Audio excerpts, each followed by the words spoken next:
तो welcome to R S academy. दोस्तों, आज की इस ऑडियो क्लास में हम लोग एक ऐसी शख्सियत के बारे में चर्चा करेंगे जिसके वजह से एक तरह से हम लोग कह सकते हैं कि भारत दो खेमों में बंट चुका है। एक जो उनको अपना आदर्श मानते हैं, एक जो उनको अपना आदर्श नहीं मानते, उनका विरोध करते हैं। और जो कि जबकि फैक्ट बात यह है कि उस शख्स ने पूरे भारतीय इतिहास में एक ऐसा शख्स, पहला शख्स जिन्होंने दो दो बार काला पानी की सज़ा काटी, अपने जीवन का 50 साल उन्होंने कैद में ही बिताए।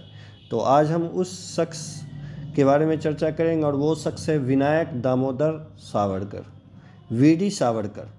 एकमात्र व्यक्ति जिन्होंने दो दो बार काला पानी की सज़ा पाई। इसके बावजूद भी कुछ जो कि अंग्रेज़ों के चाटुकारिता शुरू से करते आए हैं, वो इनका विरोध करते हैं, क्योंकि ये अंग्रेज़ों का रियल बापू थे, अंग्रेज़ों के रियल बापू थे ये। ठीक है, कुछ वामपंथी इतिहासकारों ने इनके बारे में कुछ गलत बताते हैं कि इन्होंने अंग्रेज़ों से माफ़ी मांगी। ऐसा इनके बारे में कुछ नहीं है। तो आज हम लोग इस ऑडियो क्लास के माध्यम से समझेंगे कि वीडी सावरकर के बारे में पूरा हिस्ट्री समझेंगे। और इस ऑडियो क्लास को देखना नहीं है, बस सुनना है, और अच्छा लगे तो लाइक सब्सक्राइब करना है। तो शुरू करते हैं। वीडी सावरकर का जन्म जो हुआ था ना, वो 28 मई 1883 में हुआ था। भागुर नामक एक गांव था जो कि नासिक में पड़ता है, बम्बई में। उस समय 3 प्रेसिडेंसी हुआ करती थी, एक बम्बई प्रेसिडेंसी, एक मद्रास प्रेसिडेंसी, एक यहाँ बंगाल प्रेसिडेंसी। 3 प्रेसिडेंसी हुआ करती थी।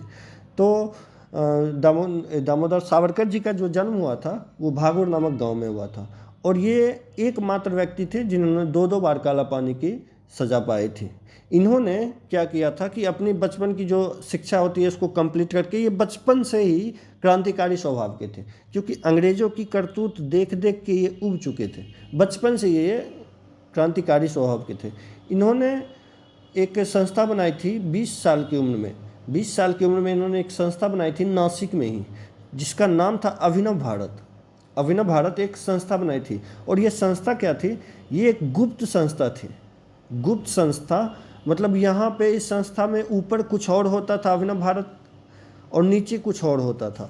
अंदर में जैसे भारत के जितने भी क्रांतिकारी थे, जितने भी इसके विरोधी थे, अंग्रेज़ों के विरोधी थे, वो सभी यहाँ आके मिलते थे, गुप्त सूचना बनाया करते थे। गुप्त जितना भी अंग्रेज़ों के विरुद्ध जो षड्यंत्र है वो बनाया करते थे।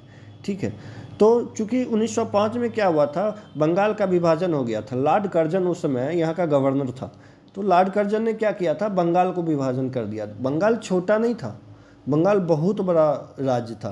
तो लॉर्ड जैसे बंगाल के अंदर उस समय बिहार, उड़ीसा, दार्जिलिंग, ढाका, झारखंड, ये सब बंगाल के अंदर आता था। तो लॉर्ड कर्जन ने क्या किया था, बंगाल को 2 भागों में तोड़ दिया था, एक पूर्वी बंगाल और एक पश्चिमी बंगाल।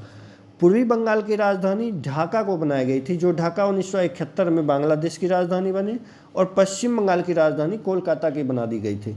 तो उसी का विरोध के लिए जो सावरकर जी हैं वो लंदन जाते हैं। वो सावरकर जी केवल इंडिया में नहीं लड़ते थे, वो लंदन जाके वहाँ के अंग्रेज़ों के धरती पे जाके, वहाँ छाती पे जा उसके अंग्रेज़ों की छाती पे जाके झंडा गाड़ के आए थे। ठीक है, तो लंदन जाते हैं 1906 में सावरकर जी। और लंदन में एक और क्रांतिकारी थे जिनका नाम था श्याम जी कृष्ण वर्मन। श्याम जी कृष्ण वर्मन से जाके सावरकर जी मिलते हैं।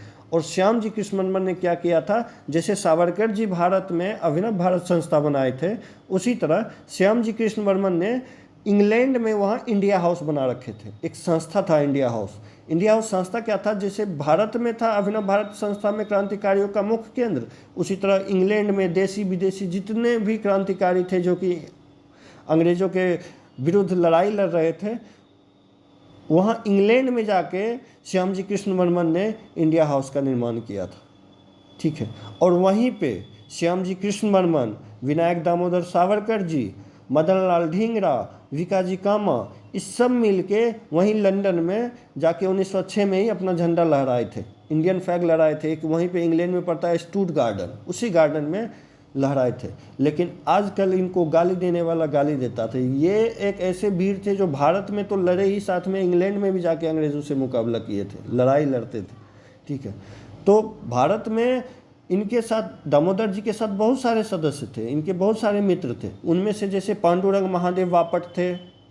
पांडुरंग महादेव बापट एक ऐसे क्रांतिकारी थे जो कि अंग्रेज़ों से लड़ने के लिए, पता है, पेरिस गए थे। क्यों? क्योंकि उनको बम सीखना था, बस अंग्रेज़ों से लड़ने के लिए। और यहाँ पे बोला जाता है कि दे दी हमें आज़ादी बिना खड़क बिना ढाल, साबरमती के संत तूने कर दिया कमाल। पांडुरंग महादेव बापट बम सीखने के लिए पेरिस गए थे, जो कि अभिनव भारत के एक एक्टिव सदस्य थे। और उसी समय 1903 साल बाद 1906 में सावरकर जी लंदन से आते हैं। 1909 में क्या होता है, भारत में नासिक केस हो जाता है। और उस नासिक केस में एक जो मजिस्ट्रेट रहता है जैक्सन, उसको गोली मार दिया जाता है मजिस्ट्रेट को। किनके द्वारा? तो एक जो अभिनव भारत के ही सदस्य थे, अनंत लक्ष्मण कन्हाड़े, कृष्ण गोपाल कर्वे और विनायक देशपांडे, इन तीनों ने मिलकर 1909 में मजिस्ट्रेट जैक्सन को गोली मार देते। और उसी केस में अनंत लक्ष्मण कन्हाड़े, गोपाल कृष्ण कर्वे और विनायक देशपांडे को फांसी हो जाती है। साथ ही साथ जो ये अपना सावरकर जी हैं, उनको काला पानी की सज़ा हो जाती है। और नासिक केस में ही वीडी सावरकर जी को गिरफ्तार कर लिया जाता है। और गिरफ्तार करने के बाद इनको जल मार्ग से इंग्लैंड ले जाया जा रहा था, सावरकर जी को। और सावरकर जी समुद्र में कूद के, तैर के पहुंच गए थे फ्रांस। भाग गए थे अंग्रेज़ों के चंगुल से, ऐसे वीर थे। समुद्र के रास्ते फ्रांस पहुंच गए थे, कूद के अकेले भाग गए थे। लेकिन फ्रांस ने उनके साथ धोखाधड़ी किया। फ्रांस ने उनको अंग्रेज़ों को सौंप दिया। अंग्रेज़ ने उन्हें अंडमान में एक सेलुलर जेल है, उन्हीं सेलुलर जेल में इन्हें काला पानी की सज़ा दी गई थी।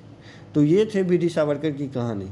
कुछ लोग इनका विरोध करते हैं, कुछ लोग इनका सपोर्ट करते हैं, लेकिन हमको नहीं लगता कि कांग्रेस में एकमात्र नेता थे जिनकी मौत अंग्रेज़ों की लाठी से हुई, गोली से कोई नहीं मरा था। कांग्रेस का एक भी बड़ा नेता, एक भी नेता नहीं है जो कि गोली से मारा गया था देश की स्वतंत्रता की लड़ाई में। मात्र एक नेता थे कांग्रेस के, वो लाला लाजपत राय थे, जिनको लाठी से पीट पीट कर मार दिया गया था। बाकी बाद कोई ऐसा नेता नहीं था। लेकिन सब के सब कांग्रेसी जो हैं वो दामोदर जी को गाली देते हैं सारे।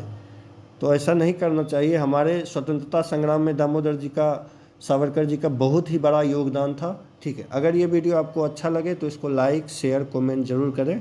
जय हिंद दोस्तों।